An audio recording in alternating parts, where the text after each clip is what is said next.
Bismillah velhamdülillah ve salatu ve selamu ala Resulillah. Sunan İbn Mace dersining davomi. Babun men haddasa an Rasulillahi hadisen ve huve yara ennehu kezib. Peygamber sallallahu aleyhi ve sellem'den hadis sözlegen kişi deydi. Ve huve yara ennehu kezib. Yara degan ya'lam yoki yazun. O hadisning yolg'on ekanligini u bilib turib Peygamber sallallahu aleyhi ve sellem'den shu hadisni rivoyat qilgan kishining babi. Bu adam qandaq boludu. 38. hadis.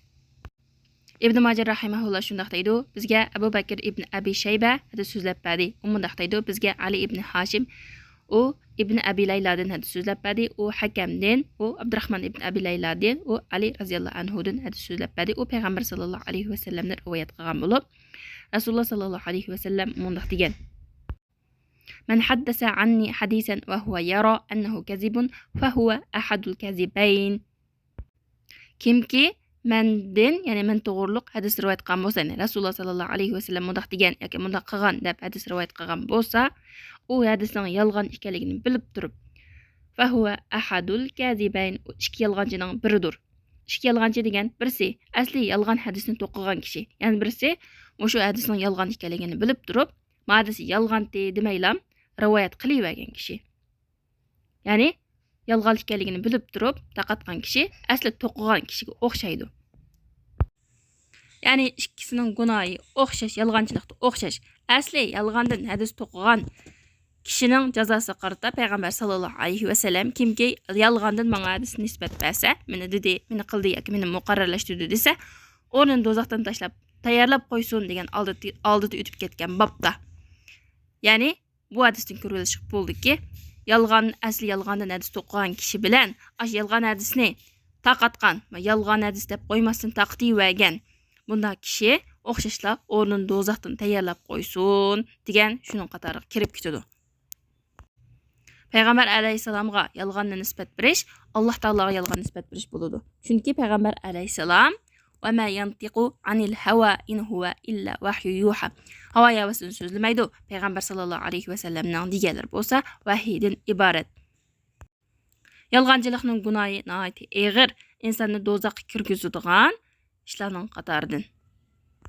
Alloh taolo Qur'on Karimda sodiqlar bilan, rostchilar bilan birga bo'linglar dedi. Shundaqla Alloh taolo in'om qilgan kishilarni tilga elib, an-nabiyyin, as-siddiqin, ash-shuhada va as-salihin. Ya'ni payg'ambarlarning darajasidan keyin siddiqlarning, rostchilarning, rost so'zlaydigan va deganlarga amal qiladigan, va'dasiga vafo qiladigan rostchil kishilarning martabasi bayon qilingan. Ya'ni bularning darajasi payg'ambarlardan keyin turdi, hatto shahidlardanmi yuqori turdi degan gap.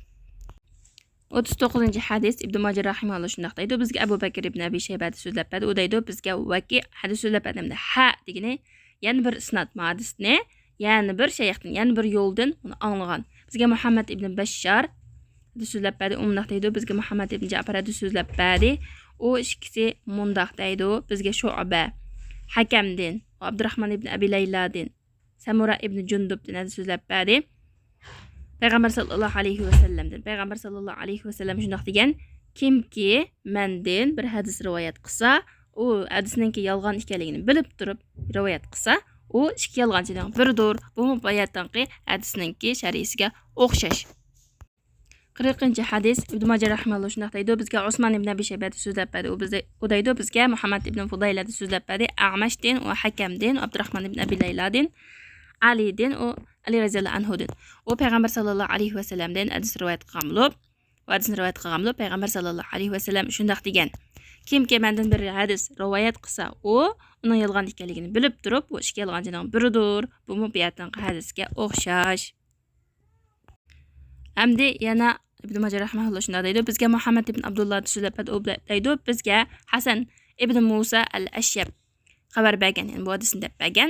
Shu'badan misli hadisi Samura ibn Jundub. Samura ibn Jundubninki hadisiga o'xshash hadisni deb bergan. Ya'ni mazmuni o'xshash. Lekin yo'li boshqa. 41. hadis Ibn Mace rahimahulloh shundaq deydi. Bizga Abu Bakr ibn Abi Shayba so'zlab berdi. U deydi, bizga Vaki Sufyandan, Habib ibn Abi Sabitdan, u Maymun ibn Abi Shabibdan, u Mughira ibn Shu'badan raziyallohu anhu.